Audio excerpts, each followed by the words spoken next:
Hey guys, tonight we're going to dim the lights and step back into a world where romance novels would have been classified as dystopian horror. We're talking about medieval Europe, a place where saying "I do" could genuinely mean saying goodbye to your bank account, your autonomy, and sometimes, well, you. You're walking through a muddy street, the smell of wood smoke, and let's be honest, unidentified refuse is thick in the air. You're wearing a heavy wool tunic, maybe a little itchy, and you're looking at a large wooden door that represents your entire future. Behind that door is a man you're betrothed, and the moment you cross that threshold, you see so many ways to exist as an individual. You see, for medieval women, marriage wasn't a heartwarming journey toward shared commitment. It was often viewed as a grim and high-stakes gamble, a forced entry into a legal and societal annihilation of your individual rights. This is the central fear we're easing into tonight, marriage as the viper pit. You are stepping into a confined space where the rules are set by the viper, your husband and his family, and your every move is monitored. You're giving up the small freedoms you might have had as a daughter in your father's house for a lifetime of near total subjugation.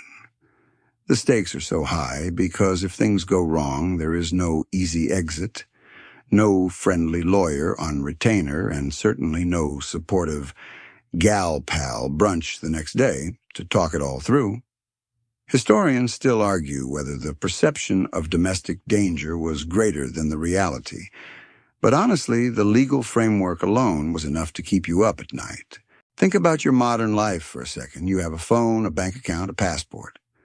You can sign a contract, buy a car, or simply decide to change your name on a whim. The medieval woman had none of this, and the legal framework for marriage was what truly terrified her. It was a one-way transaction.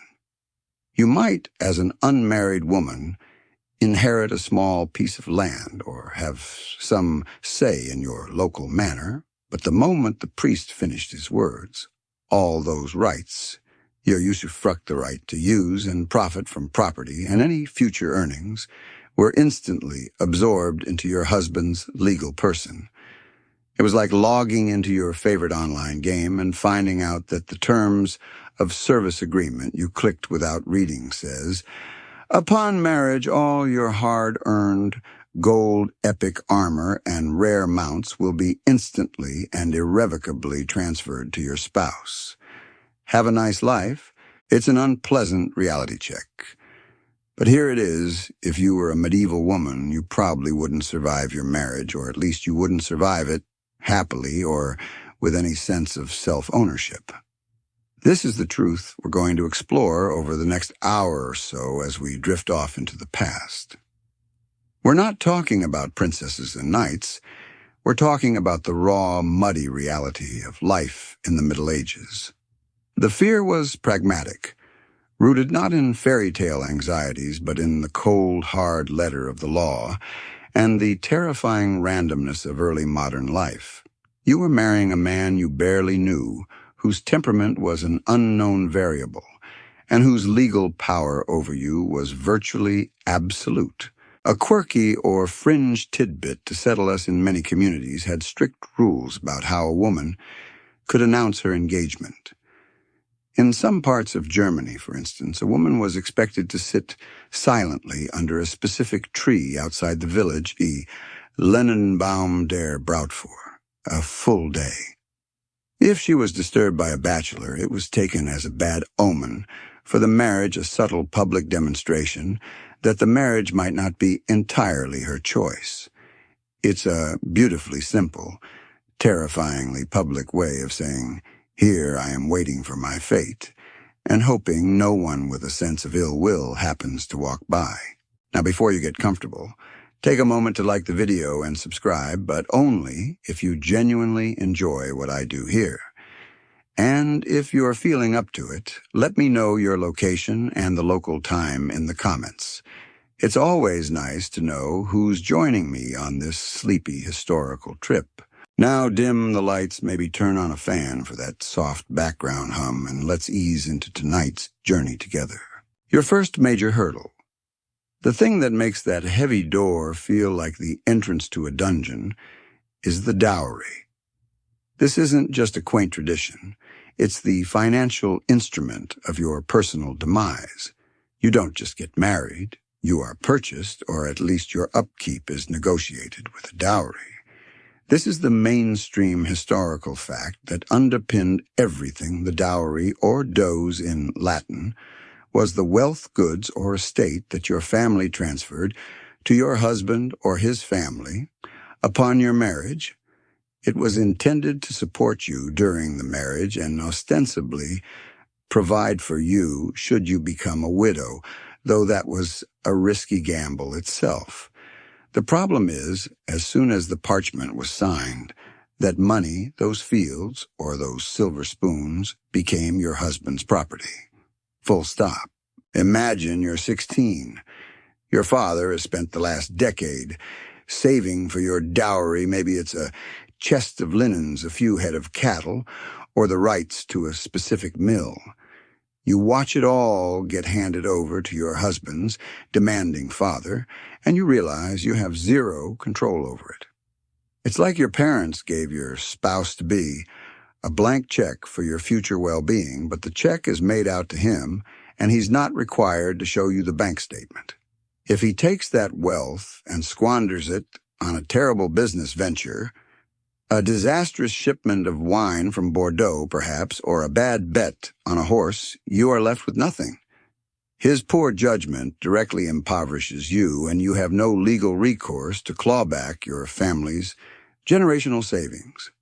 You are now entirely reliant on his goodwill, his intelligence, and his financial acumen, which in the Middle Ages were all highly unreliable commodities.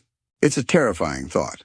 Your entire financial security is now wrapped up in the decisions of a man who might be, let's face it, a bit of an idiot. And you can't even divorce him over bad investments. That's a level of financial anxiety that would make even a modern investment banker need a nap.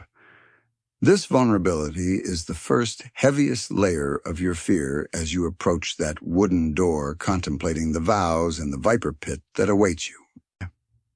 You've accepted that first massive reality, the dowry, a one-way ticket. Now you trudge past the threshold, the legal transfer of your wealth completed, and the air immediately feels heavier with obligation. You stand there a little awkward, trying to figure out where your place is in this new house, and the thought that chills you to the bone is the finality of it all. The dowry wasn't just a gift. It was in practical terms a non-refundable investment your family made into your future, an investment you could never hope to control again. It was the financial anchor cementing your status, and if the anchor slipped, you sank. Think of the dowry as a massive one-time payment for your lifetime membership to the husband's household club.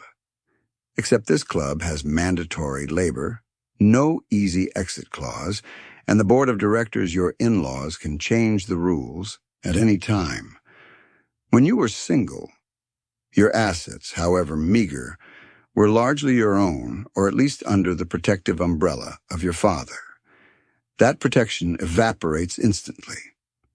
Historians still argue whether the primary function of the dowry was economic support for the wife or social status enhancement for the husband's family. But for you, the medieval woman, the result was the same. Your former independence was now a line item on your husband's ledger. This wasn't just about large estates. This fear scaled down to the lowest ranks. Even a peasant woman would bring something, perhaps a small chest of clothes, a cooking pot, or a single pig. This small, precious accumulation was often the result of years of scrimping and saving by her entire natal family. And that, too, was legally subsumed. If your husband decided to sell that pig to buy ale, He was entirely within his rights, and you had no legal standing to object.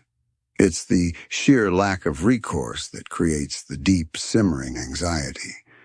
You brought your entire material self into the marriage, and the marriage instantly stripped you of the ability to protect it. A mainstream historical fact that underscores this fear is the retention or non-retention of the dowry. In many regions, especially under English common law, the dowry was meant to revert to your family if you died childless. But even this was often complicated, lengthy, and rarely guaranteed. The husband had full administrative rights, meaning he could invest it poorly, spend it, or let the value erode. And when your family eventually tried to claim it back, they often found a greatly diminished or entirely absent estate. You're essentially betting your family resources on your husband's ability to manage money for the next 50 years, and you don't even get a quarterly report. Here's a light joke to ease the tension. Imagine the modern prenup discussion in a medieval castle. You'd be saying, I want guarantees that my heirloom milking cow, Bessie, is protected in the event of your disastrous attempt to corner the local turnip market. And your fiancé would just stare blankly because legally Bessie is already his. It's almost funny how completely powerless you are. But let's talk about a quirky or fringe tidbit. In some Byzantine and later medieval Italian cities, there was a practice called the anti-dowry, or contradota. This was a sum or property paid by the husband's family to the bride's family to compensate them for the loss of their daughter's labor and company.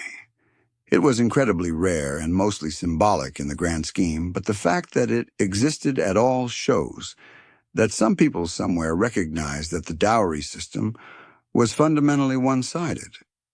It's a tiny crack in the edifice of male control, but for most women in most places, it was just a nice theory, like the idea of reliable plumbing. You are now financially naked in this new house. Every garment, every meal, every comfort now depends on a man who, let's remember, was essentially chosen for you based on land title or trade viability, not his gentle disposition or fiscal responsibility. If your husband is cruel, you can't run home because you brought all your assets with you and transferred control. You are physically and financially tethered. This one-way transfer makes the marriage feel like less of a union and more of a permanent unpaid contract of servitude, with the terrifying potential for ruin if your employer is negligent or abusive. The fear of poverty, even if you came from wealth, was constant. What if he dies young? What if he's a drunkard? What if he loses a title through war or political misstep? Your dowry, which was meant to protect you, is now entangled in his potential downfall.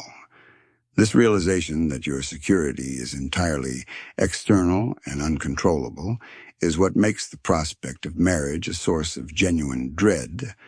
A sleepless night, staring at the rafters while the sound of your husband's heavy, indifferent breathing fills the room. It's the suffocating, mundane anxiety of financial powerlessness that truly haunts the medieval bride. You've crossed the threshold, you've handed over the money, and now the next big terror begins to loom, the terrifying biological reality of your new role. You've survived the financial terror of the dowry transfer, that one-way ticket. But now a far more immediate and visceral fear begins to grip you, one that involves no lawyers or land deeds, just raw biology. Childbed fever, the great equalizer. The pressure to produce an heir, or even just hands for the farm, starts immediately, and with it comes the very real possibility that the act of becoming a mother will be the thing that kills you. Let's be blunt about the staggering danger of childbirth in the Middle Ages. This is a mainstream historical fact that can't be overstated. For every successful birth, there was a terrifyingly high chance of maternal mortality, primarily due to infection, hemorrhage, or exhaustion. You knew women, your aunt, your neighbor, perhaps even your own mother, who simply didn't return from the labor bed. It was accepted, but never without dread. You can vividly imagine yourself pale and sweating, lying on a straw mattress in a poorly lit room, surrounded by well-meaning but often medically clueless midwives. The smell of fear is mixed with the scent of herbs they've burned supposedly to ward off evil spirits, but which do nothing against the streptococcus bacteria that will likely end your life. The concept of germ theory, non-existent. The idea that the midwife might not have washed her hands after tending to another patient who was suffering from a post-birth infection. Unthinkable to them, but terrifyingly real for you. Puerperal sepsis, often called childbed fever, was a silent killer. It was a rapid, agonizing descent into fever and death, often just days after the relief of delivery. The joy of holding your newborn son or daughter would be instantly overshadowed by the burning knowledge that you might not live to see their first birthday. Historians still argue whether the high maternal death rate was primarily due to infection or complications from poor nutrition and exhaustion from continuous pregnancies, but regardless of the cause, the grim reality made every pregnancy a true gamble. You were rolling the dice with your life, and your husband, though he might feel sorrow, was mostly concerned with the security of his lineage and the inconvenience of finding a new wife, and often he'd find one quickly. You weren't just afraid of the pain. You were afraid of the finality of the possibility that your child would grow up without you, raised by a stepmother whose temperament you couldn't control. Here's a quirky or fringe tidbit to chew on. Because of the high mortality rates, there was a specific practice in many areas involving the documentation of a woman's final wishes, sometimes wealthy women aware they might not survive. The birth would secretly prepare a death in childbed will before going into labor. These weren't always legally binding, but they were often respected out of custom and fear of ghostly retribution. Imagine the grim task of sitting down heavily pregnant to decide who gets your best embroidered veil, all while hoping you won't actually need that will for another 50 years. That's a level of existential dread that feels almost unbearable. And it wasn't just you, it was the infants too. Infant mortality was also staggeringly high, meaning you might risk your life and endure the pain of labor only for the child to succumb to disease or poor care within the first year. So you risk everything for a successful birth, and then you endure the agonizing heartbreak of loss, only to know that your husband will demand you try again, and again, and again. It's a relentless, physically draining and emotionally scarring cycle. Let's try a light joke here to lift the pervasive gloom. If a modern medieval woman had a baby shower, the registry wouldn't have high-tech strollers. It would just be a list. Please bring 5 years of undisturbed sleep, 200 fresh linens, and perhaps a trained physician who understands the concept of hand washing. Failing that, a very comfortable shroud. It's a dark humor, but that's all you have sometimes in the face of such overwhelming fate. The anxiety around this reproductive burden is compounded by the lack of any reliable control. The Church vehemently opposed any form of birth control equating the pursuit of pleasure outside of procreation with sin. You are trapped in a biological mandate where your body is constantly under threat. Every missed period brings a fresh wave of panic. You remember that little jingle the older women used to whisper a little rhyme about rosemary, and Rue whispered charms that were utterly useless against the forces of nature and infection.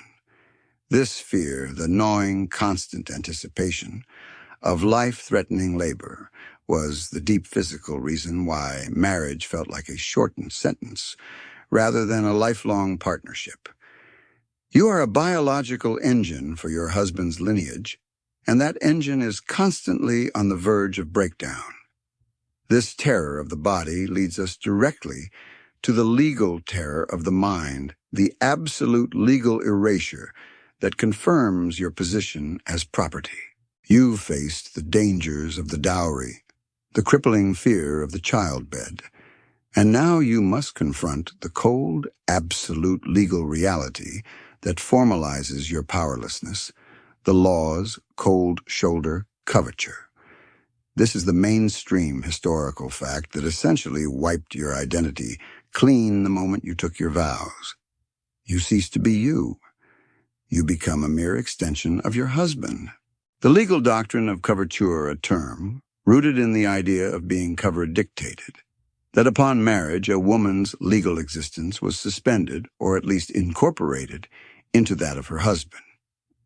Imagine walking into a government office to register a major life event, only to have the clerk cross your name off the master list and simply write Mrs. John Doe over a blank space. That's coverture. Before marriage, as a femme-sole single woman, you could own property sue and be sued, sign contracts, and make a will. The moment you became a femme covert married woman, those rights vanished like smoke. You are now, in the eyes of the law, a perpetually dependent minor. You cannot sell land you inherited. Your husband controls the income from it. You cannot enter into a contract without his explicit permission, and even if you do, it's legally void. If someone injures you, your husband is the one who sues for damages he then collects. If you commit a minor crime, the law often assumes your husband coerced you, as you lack the independent will to make such decisions. It's an intellectual and legal erasure that is utterly terrifying because it leaves you without any shield against his potential tyranny. You are entirely reliant on his benevolence. Let's try a little gentle sarcasm here to highlight the absurdity. You could be a brilliant merchant's daughter, capable of negotiating complex trade routes and calculating tariffs in 3 languages. But once married, you need your husband's permission to buy a new loaf of bread. Excuse me, husband, might I purchase this pennyworth of rye? I know you're busy deciding which crusade to fund, but my belly demands sustenance. Historians still argue whether coverture was primarily a mechanism for male control or a form of legal protection for women in a world where lone individuals were vulnerable, while the latter argument holds that a husband was legally obliged to support and protect his wife. For the woman experiencing it, it felt overwhelmingly like the former total control.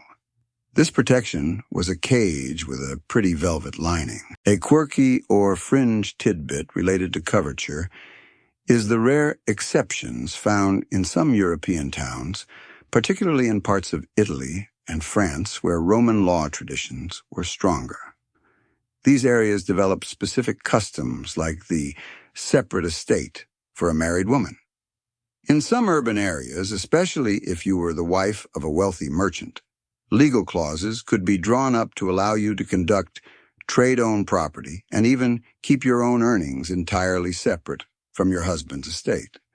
These women, often known as femmes, souls married women acting as single women for commercial purposes, represent a tiny crack in the coverture ceiling. But for the vast majority of peasant or middling women, this was an unimaginable luxury. You had no such safety valve. The law was a solid, unyielding wall.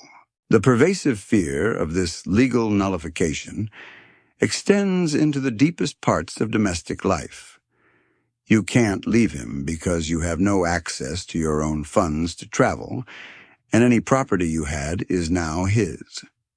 If he decides you are no longer needed, he can seize your personal possessions knowing you can sue him or even effectively protest.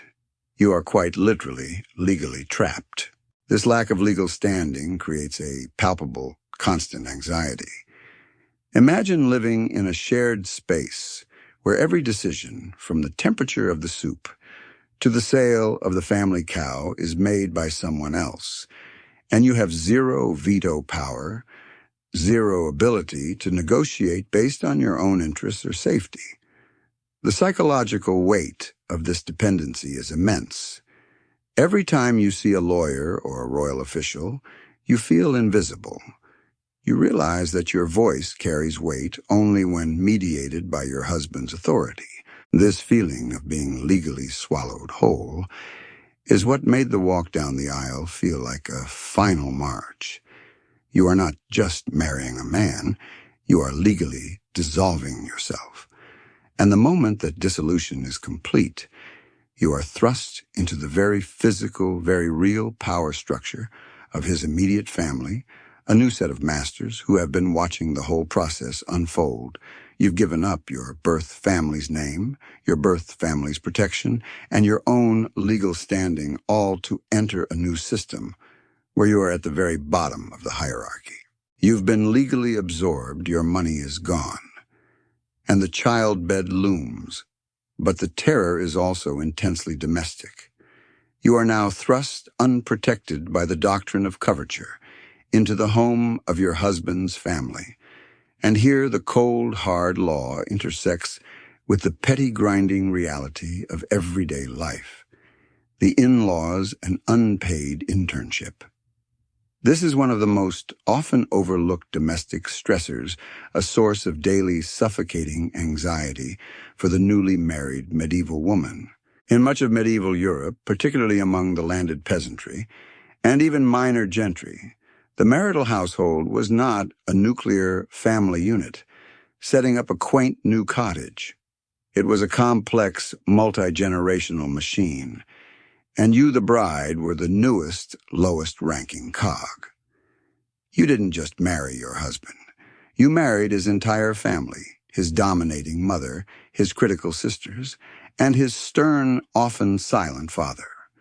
Your status is instantly low, and the family of your husband, especially your mother-in-law, wields absolute, often relentless authority over your daily life. Imagine waking up before dawn to fetch water from the well, knowing that your mother-in-law, the materfamilias, is already watching, ready to find fault with the way you tie your apron or the speed with which you churn the butter. You are a newcomer, an outsider, and your competence is constantly under scrutiny. You have to prove your worth, not just as a wife, but as a cook, a cleaner, a spinner, and a field laborer. This isn't a warm welcome. It's an audition that lasts for years, sometimes decades. Here's a light joke to momentarily cut through the tension. If medieval family sitcoms existed, the running gag wouldn't be about a misplaced carriage key. It would be the mother-in-law criticizing the precise angle of the laundry hung out to dry, claiming the spirits will be offended by such slovenliness. "My son," she would huff, "married this. She cannot even properly appease the laundry gods." The fear here is less about grand violence and more about relentless petty control. Your mother-in-law often holds the keys to the pantry and the linen chest. She allocates the tasks and controls the flow of resources. If she dislikes you, she can make your life a misery without ever raising a hand. She can give you the hardest, most unpleasant chores, feed you the coarsest bread, or deliberately misrepresent your efforts to your husband and his father. Given your legal inability to own property or money, as we remembered from the discussion of the dowry, this social control is a form of powerful economic leverage against you. Historians still argue whether the mother-in-law's power was a genuine domestic tyranny or a necessary training system for a new generation of household managers. For the new bride, however, it felt like the formera daily interrogation, where failure to comply could result in social isolation, public humiliation, or even prompting your husband to correct your behavior. A mainstream historical fact is the concept of household economy. This wasn't just a place to live. It was an economic production unit. The women of the house had specific vital roles in spinning, weaving, brewing food preservation, and tending livestock.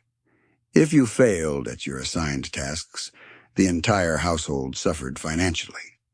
This placed immense pressure on the new bride, who was often expected to seamlessly integrate into highly specific, long-established routines, like an apprentice suddenly thrown into a master craftsman's workshop with no instruction manual. A quirky or fringe tidbit highlights the attempt to manage this domestic tension. In some areas of Slavic Europe, the marriage contract, or svadba, contained explicit clauses outlining the bride's expected duties and, crucially, the gifts the husband's family had to provide her. Sometimes a clause was even included that defined the mother-in-law's limit of interference. These contractual attempts to set boundaries, even if often ignored in practice, demonstrate how widely recognized the problem of the overbearing in-laws was in medieval society. It was a problem so serious they tried to write legal boilerplate to stop it. The psychological toll of living under constant surveillance, where your every action is judged and critiqued by a senior woman who holds significant sway over your husband, is exhausting. This emotional exhaustion and the perpetual sense of walking on eggshells create a deeper dread than even physical labor. You are trapped in a social hierarchy where your only way up is to wait for the passing of the senior generation. Morbid thought that adds another layer of anxiety to your life. You are waiting for your mother-in-law to die so you can finally have control over your own kitchen, a grim form of career advancement. This constant domestic power dynamic, the friction of the in-laws, compounds all the other fears. If your husband is away on business or at war, you are left entirely at the mercy of his family. You have no independent power, no legal shield thanks to coverture, and no financial reserves thanks to the dowry. You are completely and utterly reliant on your ability to appease your new family until the birth of your first child, an event that, as we discussed, brings its own existential terrors, but at least raises your standing in the household. You've endured the scrutiny of the in-laws and unpaid internship, constantly performing under the critical eye of the mater familias. But the greatest drain on your health and source of overwhelming dread isn't the heavy labor or the petty arguments. It's the internal pressure of the unwanted children, a quirk of fate. The medieval marriage contract meant a near-total lack of reliable contraception, and the subsequent fear of constant, unchecked pregnancies depleted a woman's vitality and made early death a matter of statistical probability. Think of your body as a valuable resource, and marriage as a system designed to deplete that resource as quickly as possible. From the moment you are wed, you are expected to be fruitful. This isn't a suggestion. It's a theological and economic mandate. Your entire worth, especially in the early years of your marriage, is tied to your fertility and your ability to produce a male heir. But the flip side of this expectation is the relentless physical toll. Childbirth, as we remembered from our earlier discussion about childbed fever, was a killer. The more pregnancies you had, the more likely you were to succumb to infection, hemorrhage, or simply exhaustion. The medieval woman typically had a baby every 2 to 3 years if she was healthy, meaning a woman married at 16 could easily endure 8 to 12 pregnancies before she reached her mid-40s. Each time your body is racked, your teeth decay from nutrient depletion, and you recover just enough to start the cycle again. The sheer exhaustion of this biological treadmill creates a deep, constant fear, a feeling that your body is no longer your own, but a vessel constantly on the brink of collapse. A mainstream historical fact driving this fear is the church stance. The church saw the primary purpose of sex within marriage as procreation. Any act deliberately intended to prevent conception was viewed as a mortal sin. This left you with virtually no reliable methods of birth control. While we know that forms of withdrawal were practiced, or perhaps some herbal remedies were attempted, these were unreliable, often ineffective, and always risked the wrath of the priest and the eternal damnation of your soul. Historians still argue whether the Church's moral prescriptions or the simple lack of medical knowledge was the greater factor in limiting family size, but for you, the result was the same. You were trapped. Here's a quirky or fringe tidbit. To underscore the desperation, medieval women often in hushed whispers shared remedies that were sometimes based on sympathetic magic rather than pharmacology. You might hear of a woman burying a specific root at a crossroads or wearing the dried testicles of a weasel in a pouch around her waist, believing this strange ritual would ward off pregnancy. It sounds utterly ridiculous to us now, but this reflects the sheer terror and the profound lack of control over one's own reproductive fate. The fact that they resorted to weasel parts shows how desperate they were. Let's try a light joke to momentarily disrupt the cycle of anxiety. If you were a medieval woman, your version of a romantic night in probably included a silent, desperate prayer that the act would be fruitless, followed by an immediate search for the nearest vaguely phallic vegetable to bury in the garden for luck. The fear of constant childbearing wasn't just physical. It was economic. More children meant more mouths to feed, and if you were a peasant or a poor townsperson, this could drive the entire family into crushing debt and starvation. You were constantly aware that every new life you brought into the world increased the precarity of the lives already there, including your own. Furthermore, the knowledge that you had to endure the high infant mortality rate repeatedly, the gut-wrenching grief of losing a child and then being expected to immediately conceive another was a psychological burden that made marriage feel like an endless series of losses and recoveries. You are watching your own lifespan visibly shorten with each pregnancy. The pressure is compounded by your husband's singular focus on an heir. If you produce daughters, he may tolerate it. If you fail to produce a healthy son, he might start looking for ways to declare the marriage invalid or simply become crueler. The vulnerability this creates is total physical, emotional, and social. You are bound to him by biology and law, yet the demands of that biology are what threaten to undo you completely. This physical and mental strain leads directly to the next terror, the utter impossibility of making independent choices, especially concerning the family purse. You have sacrificed your body and mind, but you still cannot control a single shilling.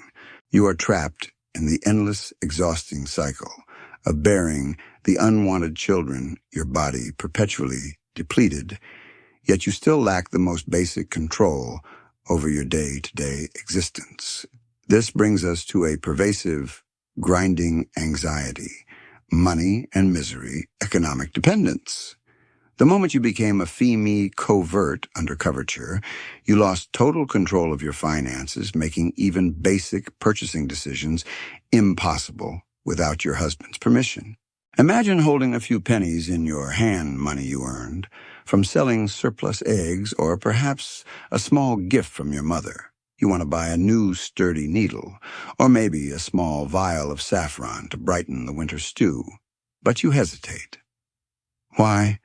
Because legally, that money is not yours. It's your husband's. Your total loss of financial autonomy means you live in a state of perpetual begging even for the smallest necessities. You are completely reliant on the goodwill or the whims of the man who now controls the family purse strings. This economic dependency is a mainstream historical fact that fundamentally shaped the marital dynamic. Even if you before marriage ran a successful small business or managed a sizable inheritance upon marriage, all of that was immediately under the administrative and legal control of your husband. He manages the land, collects the rents, and decides how the income is spent. If he is frugal and generous, your life is manageable. If he is a wastrel, a gambler, or simply miserly, you are plunged into misery with no recourse. You can't secretly save up a small reserve of cash to flee, or even to pay for a doctor for a sick child if he denies you the funds. Historians still argue whether the economic dependence was meant to streamline asset management in an agrarian society, or whether it was purely a patriarchal tool of oppression. For the medieval woman, the experience was undoubtedly one of oppression. It meant that every single purchase, from a piece of cloth to a single candle, was an opportunity for your husband to exercise his power, to question your judgment, or to simply refuse. Here's a quirky or fringe tidbit that slightly offsets this. In some medieval English boroughs, there was a customary law known as womanship, which in very specific circumstances allowed a married woman who was trading on her own account to be treated legally as a femme sole single woman for the purposes of her trade debts. This was a pragmatic exception, recognizing that commerce needed women's labor, but it was generally limited to city dwellers and rarely extended to control over the marital assets themselves. It offered tiny bubbles of autonomy, but for the vast majority of women bound to the manor or village, it was irrelevant. Let's use a light joke to underscore the control. A medieval husband's favorite phrase wasn't a sweet endearment. It was probably, "Did you really need that much sheep tallow for the candles, Agnes? We must discuss the quarterly budget. You are constantly defending your most minor expenditures, which adds a layer of exhausting stress to every transaction." This fear of being economically trapped is vital because it makes everything else worse. It magnifies the terror of a cruel husband because you can't buy your way out of the situation. It exacerbates the fear of the in-laws because they are often the ones administering the day-to-day budget while your husband is away. It even complicates the dangers of childbirth. If your husband is cheap, he might not allow for the small comforts or necessary attendance that could increase your chances of survival. You are fundamentally powerless in the marketplace, which was the very heart of medieval life. You could stand in the bustling town square surrounded by the goods you desperately need, and yet be unable to procure them because you are literally without currency. Your value is not defined by the money you possess, but by the labor you provide, a labor that is essentially unpaid and unvalued in monetary terms. This creates a psychological chasm between you and the resources you require to thrive. The constant stress of having no cushion, no secret fund, and no recourse if your husband becomes fiscally reckless makes the marriage contract feel like a sentence of perpetual financial precarity, controlled entirely by another person's temperament. This pervasive powerlessness is the legal foundation for the next most terrifying domestic reality. You've experienced the suffocating effects of money and misery economic dependence, realizing that your lack of financial autonomy makes your life utterly dependent on your husband's moods and means. This powerlessness leads directly to the ultimate terror, the husband's hand, domestic tyranny.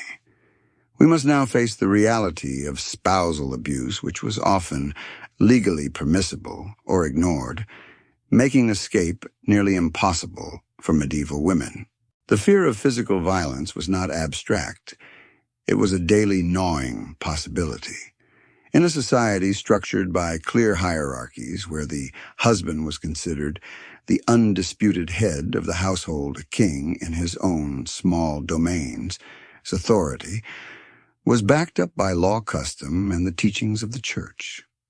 The prevailing attitude, often rooted in interpretations of Roman and canon law, suggested that a husband had the right, even the duty, to chastise his wife for perceived failures, laziness, or disobedience. This is a chilling mainstream historical fact that is hard to grapple with. Think about the implications of this legal tolerance. If your husband is ill-tempered drunk or simply frustrated by a bad harvest, he can turn his rage upon you, knowing he faces little to no consequence. The community, the local priest, and the manorial court often viewed a husband's violence as an internal domestic affair, a necessary measure to maintain order in the home. Unless the violence was extreme enough to cause permanent maiming or death, and sometimes not even then, was simply ignored. Historians still argue whether the legal tolerance of violence was more a reflection of generalized social brutality or a specific tool to enforce gender hierarchy. But for the victim, it was a terrifying legal permission slip. You are locked in a room with your abuser, and everyone outside is pretending not to hear the sounds. You are legally, physically, and economically trapped thanks to the combined effect of coverture and the control over the dowry. You cannot run away because you have no money, and if you do, you risk being labeled a runaway and having your meager possessions seized. Let's try a gentle joke here, even though the topic is dark, to maintain the sleepy cadence. Imagine a medieval self-help book for wives.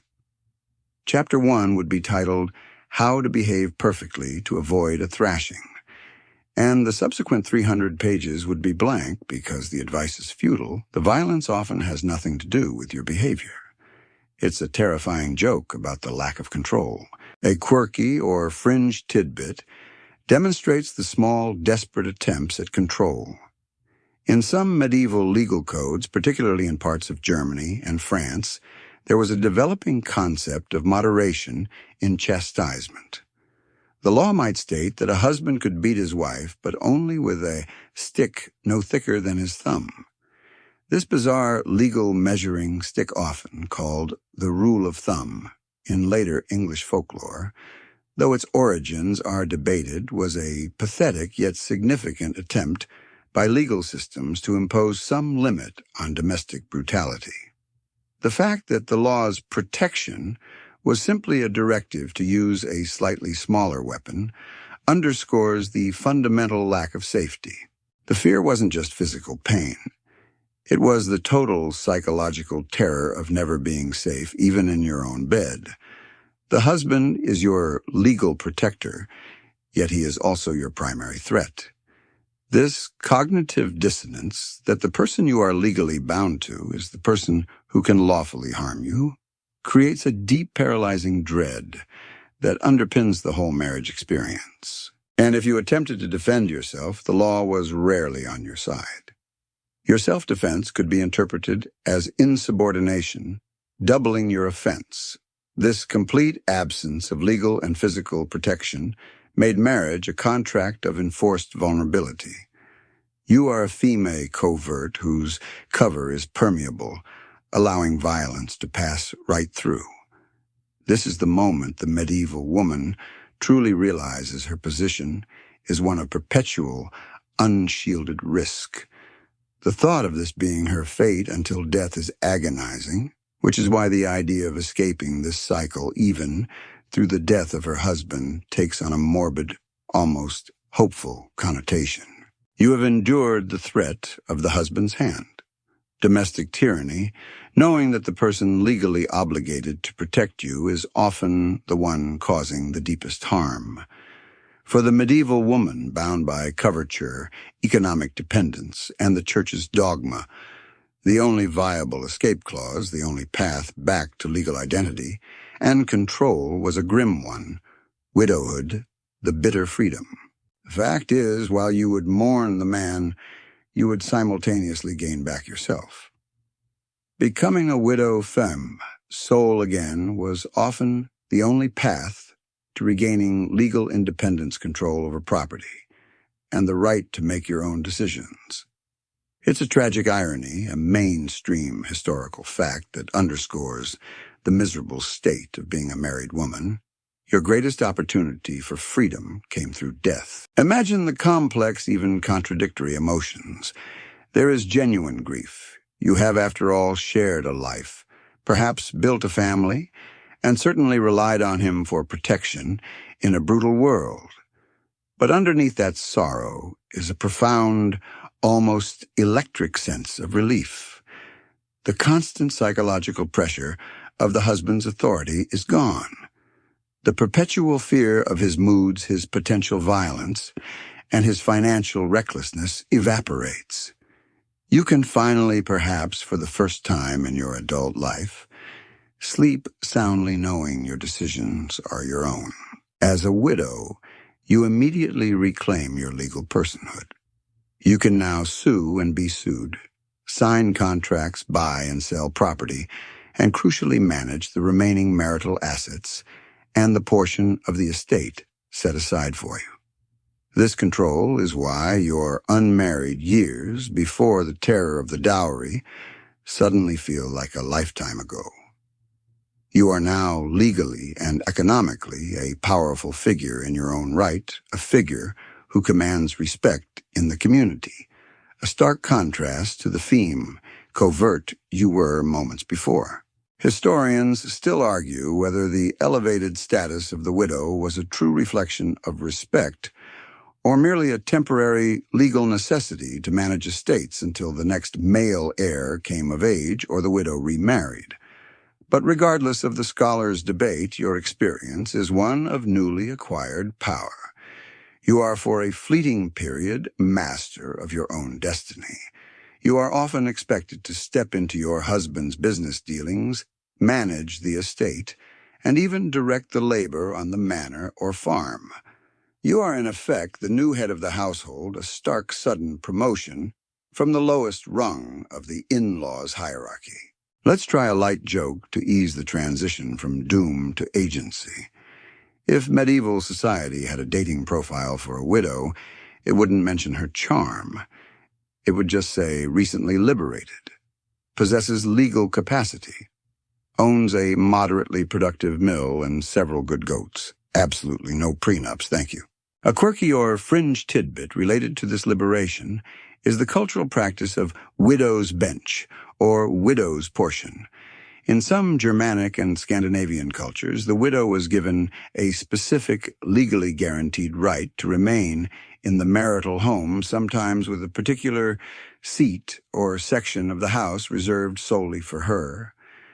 This small, seemingly insignificant custom was hugely important as it prevented the late husband's family from immediately throwing her out and seizing the entire estate, giving her a base of operations from which to exercise her new legal rights. The fear now shifts. The fear of widowhood is that you will be pressured to remarry, quickly losing this precious freedom to another man.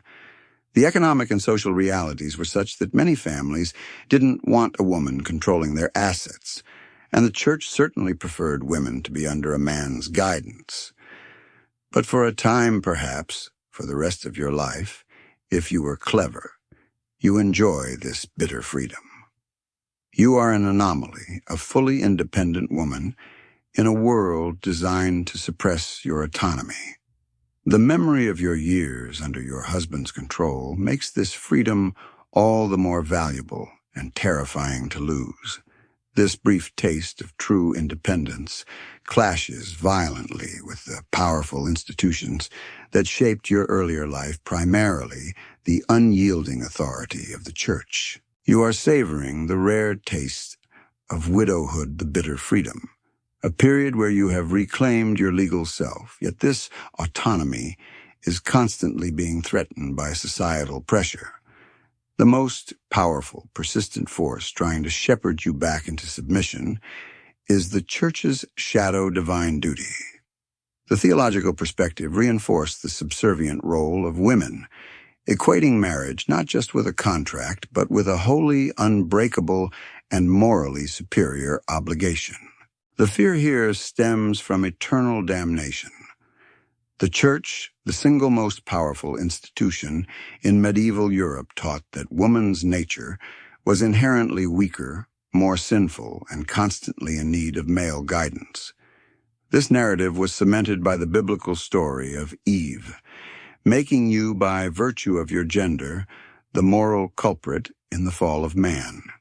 Marriage, therefore, was presented as your path to spiritual salvation and social order, a necessary penance almost. The priest speaking from the pulpit wasn't offering a dating seminar. He was delivering a non-negotiable spiritual directive. A mainstream historical fact is the Pauline doctrine from the New Testament, specifically Ephesians and Colossians, which was heavily promoted by medieval theologians.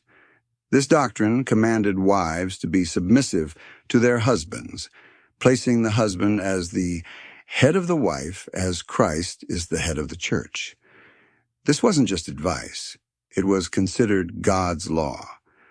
The husband's tyranny, which we discussed earlier, was thus given a celestial stamp of approval. Disobeying your husband wasn't merely a domestic issue, it was a sin against God's ordained order threatening your soul. Historians still argue whether the church enforcement of female subservience was primarily to maintain ecclesiastical power or to provide societal stability in a chaotic era. For you, the medieval woman, the outcome was the same. The fear of eternal punishment was a far more powerful deterrent to rebellion than any civil law or royal decree. If your husband was cruel, you were often told by the confessor that your suffering was a trial, a path to spiritual merit, and that enduring it patiently was your divine duty. Let's insert a gentle joke here to alleviate the relentless moral pressure.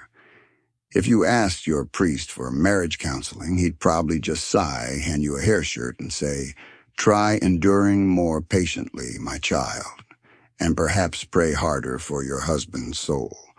You know, just in case his cruelty is your fault." The helplessness is immense. This fear is especially keen when considering divorce. As we'll discuss later, divorce was virtually impossible. The church taught that the marriage was a sacrament, a divinely instituted bond that only death could break. This religious finality magnified the terror of marrying the wrong man because a bad marriage wasn't just a mistake, it was a life sentence handed down by God himself. A quirky or fringe tidbit related to the church's influence is the practice of votive offerings made by women before marriage. In certain regions, women would secretly bring small personal items, perhaps a braid of hair, a favorite doll, or a piece of jewelry, to a hidden shrine or a minor saint's relic, asking for protection from a bad husband, a difficult labor, or even just a little luck in the selection process. These quiet, desperate appeals, often made outside the formal structure of the church, show a tension between the official dogma and the personal, pragmatic fears of women. They were hedging their spiritual bets, trying to find a loophole in God's plan.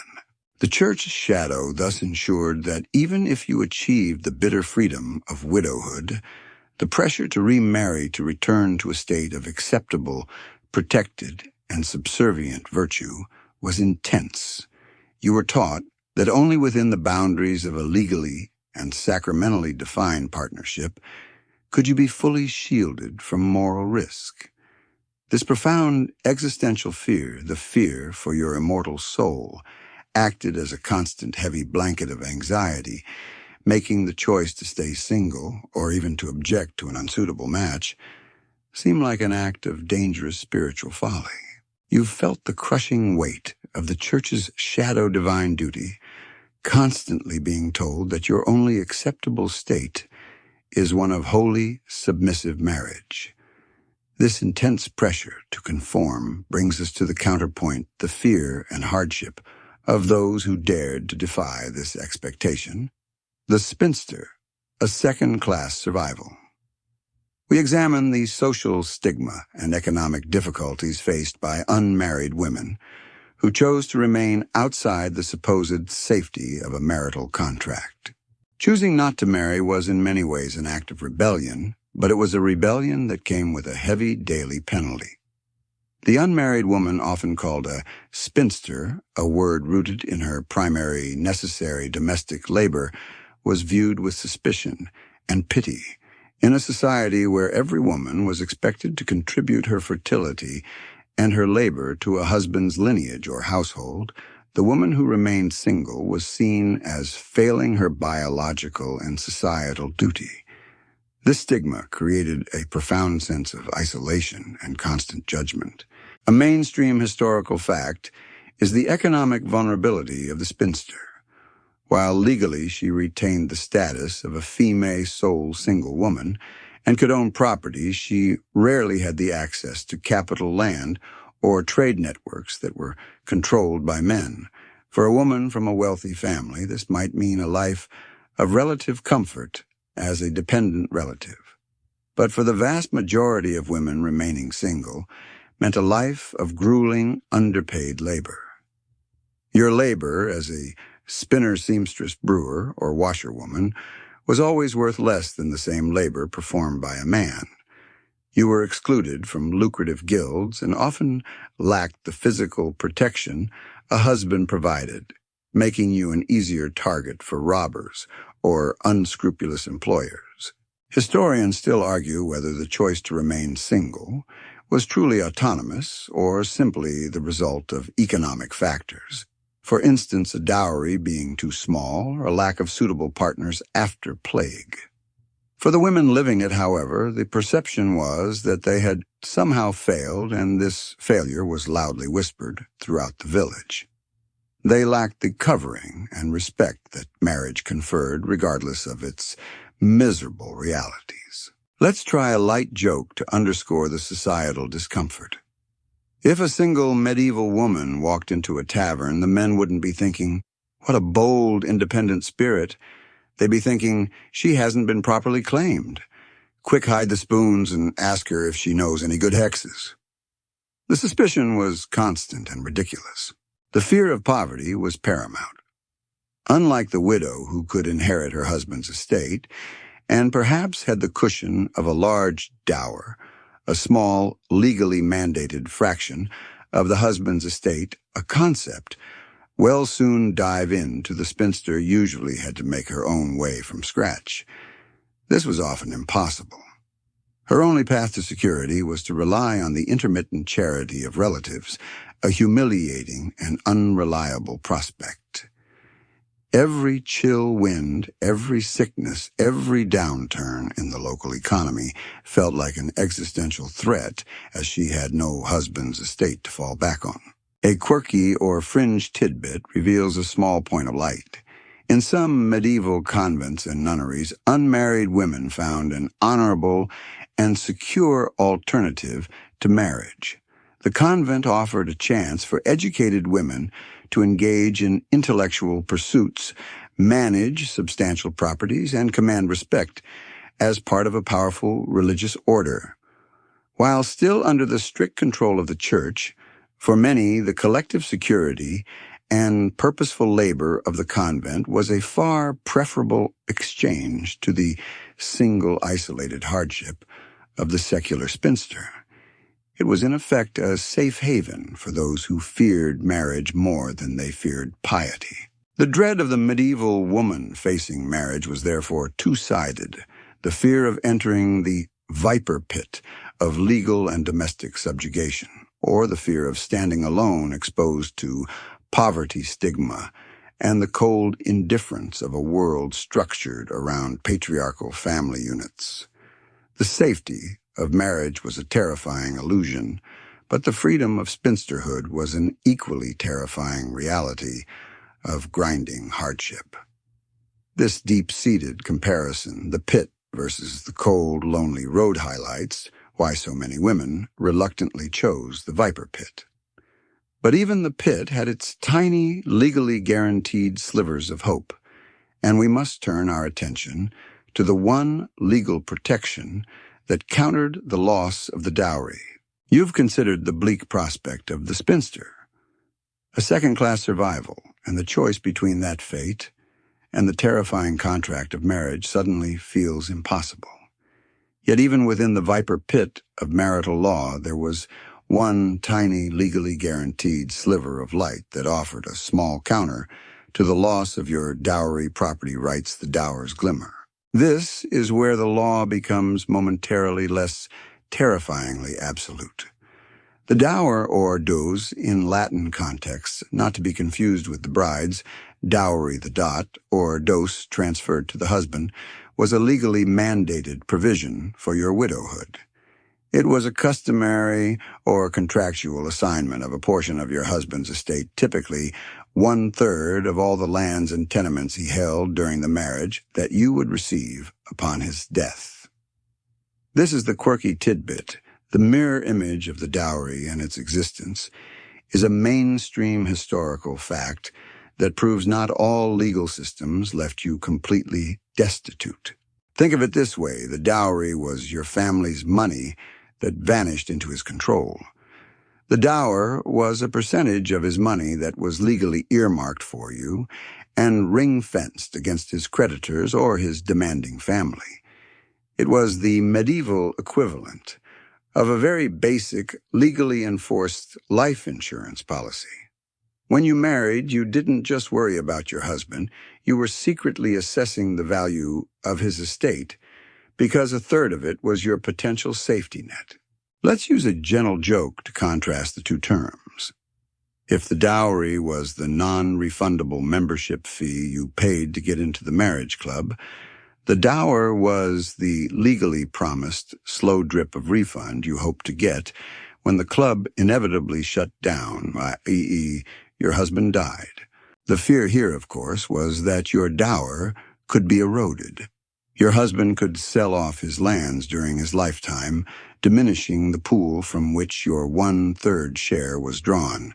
He could also be terrible at managing the estate, which, as we remembered from our discussion on money and misery, was always a risk. Historians still argue whether the dower was truly a protection of women's rights or simply an incentive for fathers to hand over larger dowries, knowing their daughters wouldn't become a burden on the husband's family after his death. But for you, the medieval woman, it represented tangible, life-sustaining security. The dower was one of the key reasons why the status of widowhood felt like such a bitter freedom. It was the mechanism that allowed you to regain legal standing and possess a stable economic base. The realization that you were financially secure only once your husband was gone made the marriage feel like an endurance test, with a large, morbid prize at the finish line. The process of claiming your dower, however, was rarely straightforward. It often involved a lengthy legal battle against your husband's family, especially the in-laws who would suddenly become much less welcoming as they tried to minimize your portion to protect the inheritance of their own sons. You, the newly empowered femme soul, who spent years as a legally mute femme covert under Coverture, would have to fight tooth and nail in court, armed with the marriage contracts and the sheer weight of tradition. This legal struggle was a major post-grief source of anxiety. A quirky or fringe tidbit related to the dower involves a practice called setting out the dower. In some regions, especially among the landed gentry, a specific piece of land or a particular house was designated as the widow's dower before the marriage took place. This was a form of protection, as it preemptively removed that asset from the husband's ability to sell or mortgage it.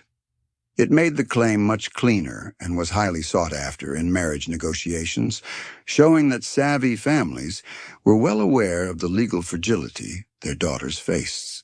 The small comfort of the dower existed only because death was so prevalent.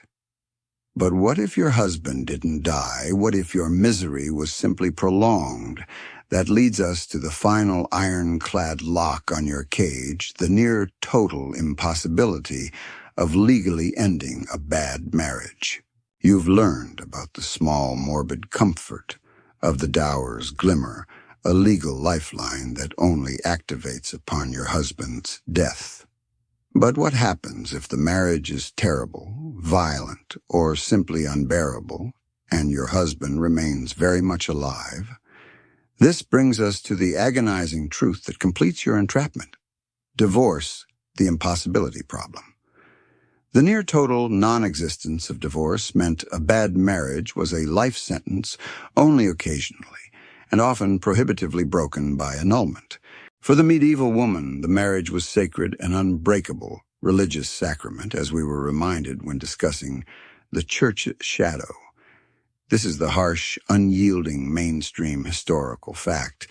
The church, which held jurisdiction over matrimonial matters, simply did not allow divorce as we understand it today, the full legal termination of the marriage with the right to remarry. The words you spoke on your wedding day were considered eternally binding. If your husband was a drunkard, a spendthrift, or prone to domestic tyranny, you had almost no way out. The lack of an exit ramp magnified every single fear we've discussed, the loss of the dowry, the oppression of coverture, and the perpetual strain of the unwanted children. A temporary trial became a lifelong, inescapable reality. Historians still argue whether the church's stance on indissolubility was primarily a theological reflection of Christ's bond with the church or a pragmatic means of ensuring social stability by preventing rapid fragmentation of property and families. Whatever the motivation, the practical effect was that you were trapped. Your only recourse was separation, known as divorce, a mensa et thoro divorce from bed and board. This was granted in rare cases of severe cruelty or adultery, but it was not a real divorce. It allowed you to live apart, but the marriage itself remained legally and sacramentally intact. You could not remarry, nor could your husband. For the woman seeking to escape a violent man, this offered physical safety. But it still meant a lonely life as a de facto widow, forever chained to the legal and social memory of the absent husband. And critically obtaining even this separation required expensive legal maneuvering in church courts, a luxury far out of reach for the majority of women suffering under money and misery. Let's try a light joke to momentarily lighten this dense legal gloom. The medieval equivalent of getting back out there after a marital separation wasn't updating your status. It was spending years in a monastery hoping your estranged husband contracted a fatal case of swamp fever, all while knitting his burial shroud just in case. It's a joke about wishful thinking replacing legal remedy. A quirky or fringe tidbit is the exception that proves the rule annulment nullity of marriage. This was the only way to genuinely terminate a marriage, but it required proving that the marriage was never valid in the first place. Grounds for annulment were incredibly narrow and often convoluted, such as proving you were secretly related within a prohibited degree of consanguinity, blood relation, or that one party was physically incapable of consummating the marriage impotence. Annulment proceedings were notorious for being manipulated by the wealthy to discard inconvenient wives, and for women, they were difficult, expensive, and often humiliating, involving invasive physical examinations. The fear of the impossibility of divorce wasn't just a legal anxiety. It shaped your entire approach to marriage. It forced you to look at your potential spouse not through the lens of affection, but through the desperate lens of survival.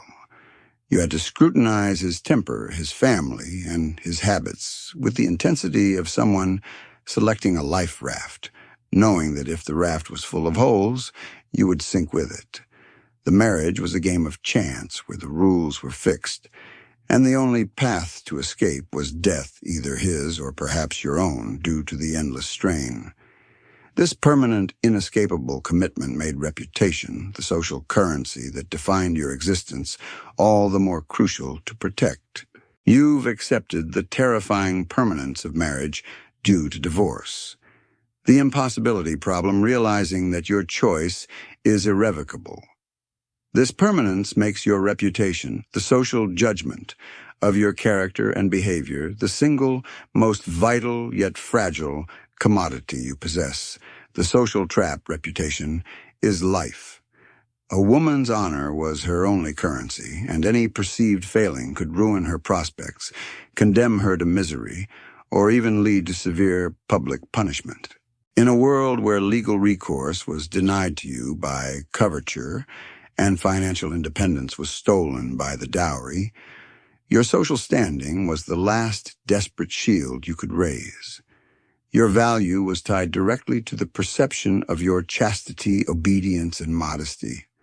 If you were unmarried, a tarnished reputation meant you wouldn't get a decent husband. If you were married, a bad reputation meant you would lose the meager respect of your community, and your husband would have social license to treat you worse, even resorting to domestic tyranny, knowing no one would interfere. Think of the medieval village as a constant, unforgiving surveillance network. Every glance, every whispered word, every delayed chore was logged and judged. If you were seen speaking too long to a male neighbor, or if your tongue was deemed too sharp, i.e., you dared to speak your mind, your honor could be damaged beyond repair. This is a mainstream historical fact. Medieval society placed crushing importance on female virtue, often codified in public shaming rituals. Let's try a light joke here to capture the ridiculousness of the scrutiny. Your neighbors weren't just watching to see if your roof needed mending. They were rating your emotional expressiveness on a scale of appropriately demure to potentially demonic. The pressure to constantly perform quiet, selfless perfection was immense. The fear wasn't just shame, it was economic ruin.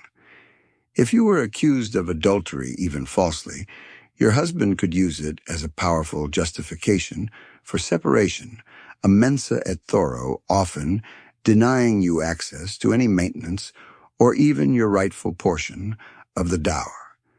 The accusation alone was often enough to turn the community against you, making it virtually impossible for you to earn a living as a single woman, the fate of the spinster, because no one would hire or trade with a woman deemed morally corrupt. Your reputation was in essence your credit score, and in the Middle Ages, one bad rumor could bankrupt you entirely. Historians still argue whether the extreme focus on female honor was a genuine theological imperative or a socio-political tool used by powerful families to control lineage and property by policing the women who bore the heirs. But for the woman enduring the scrutiny, it was a terrifying leash. A quirky or fringe tidbit reveals the depth of the public fear and regulation of female speech. Many medieval towns employed scolds, bridles, or cucking stools, public devices used to humiliate women whose reputations were damaged by persistent gossip, quarreling, or other unruly behavior. The cucking stool, for instance, would dunk the woman into a pond while the community gathered to mock her. The mere threat of such public shaming was often enough to keep women silent and submissive, regardless of the oppression they faced at home from the husband's hand. The external pressure of reputation enforced the internal misery of the marriage. You live in constant dread of misstep, knowing that one wrong word could send you tumbling from a position of relative security into utter social and financial isolation. You can see how this fear, the terrifying knowledge that your entire survival rests on the fickle opinion of your neighbors, makes the concept of fighting back or asserting yourself in a bad marriage almost unthinkable. The risks were simply too high. This social trap completes the ring of terror that surrounds the medieval bride. But in the face of all this, women were not entirely passive. They found quiet, subtle ways to survive and support each other, creating invisible networks that the laws and the church often failed to see. You've navigated the terrifying labyrinth of medieval marriage, the legal void of coverture, the financial trap of the dowry, the physical threat of the husband's hand, and the social terror of the social trap. Reputation is life. Yet even within this heavily restricted world, women were not entirely isolated victims. Our final section turns to the quiet, subtle acts of resistance and support, the secret lives female networks. This focuses on the hidden, powerful support systems women created to survive the constant challenges of married life, a topic that remains an active, open, scholarly debate. Because formal legal and public institutions were overwhelmingly male-dominated and offered little protection, women relied on each other, sisters, cousins, neighbors, and midwives, to create informal structures of mutual aid that operated beneath the official surface of medieval society. A mainstream historical fact is the vital role of the midwife and the women who gathered for childbirth, the gossips from godsib, meaning God-related or close friends. These women were not just medical attendants. They were witnesses, emotional counselors, and protectors. In a society where the death rate in childbed fever was terrifyingly high, the gathering of women provided physical assistance but also a moral shield. The assembled women could attest to the mother's piety, the circumstances of the birth, and, crucially, any instances of abuse or neglect by the husband or the in-laws. Their collective testimony carried significant weight in the local community. Imagine the relief of sitting with your trusted gossips, a circle of women who had all experienced the biological drain of the unwanted children and the emotional toll of the church's shadow. In these moments, the official, terrifying world faded, replaced by a shared empathy, practical advice on household management, and even discreet whispers of ineffective but hopeful folk remedies or herbal abortifacients, the desperate measures against the biological trap. Historians still argue whether these female networks were truly subversive forces against patriarchy or merely necessary adaptations that ultimately sustained the very system that oppressed them. For the women involved, however, they were essential for survival, providing emotional release and a means of bypassing the laws that bound them. Let's try a light joke to underscore the secrecy. The medieval version of a secret society wasn't a shadowy cabal of knights. It was just three women quietly sharing the recipe for a headache-soothing herbal poultice, and more importantly, a detailed, unvarnished critique of their husbands' terrible personalities. The networks were also economic. While women lacked formal financial power due to the complete loss of money and misery, they often engaged in small, interconnected economies. They might loan each other small amounts of thread exchange, surplus garden produce, or barter services like spinning or washing outside the husband's financial oversight. These microeconomies were a small form of resistance, a way of maintaining a tiny degree of financial independence and avoiding the necessity of constantly asking a husband for every small expenditure. This was a quiet, practical counter to the iron fist of the legal system. A quirky or fringe tidbit is the use of complaint literature, or fablio short, often crude comedic tales popular in the later Middle Ages. While generally written by men, many of these stories focus on wives outwitting their foolish or tyrannical husbands. While fictional, the popularity of these tales, which were undoubtedly shared and enjoyed by women, suggests a cultural outlet for female frustrations, a collective fantasy of subverting the husband's authority and overcoming domestic tyranny. Sharing these stories provided a momentary shared rebellion through laughter. These secret lives and hidden networks were the safety net. They didn't dismantle the system of fear, but they provided the small daily strength needed to endure it. They were the reason why a woman who had given up everything, her assets, her identity, and her safety, could still find the will to wake up and face the dawn, knowing that somewhere a neighbor understood, a cousin was ready to lend aid, and a friend would bear witness. This quiet solidarity was the true enduring strength of the medieval woman, the silent force that helped her endure the viper pit of her marriage. Sweet dreams.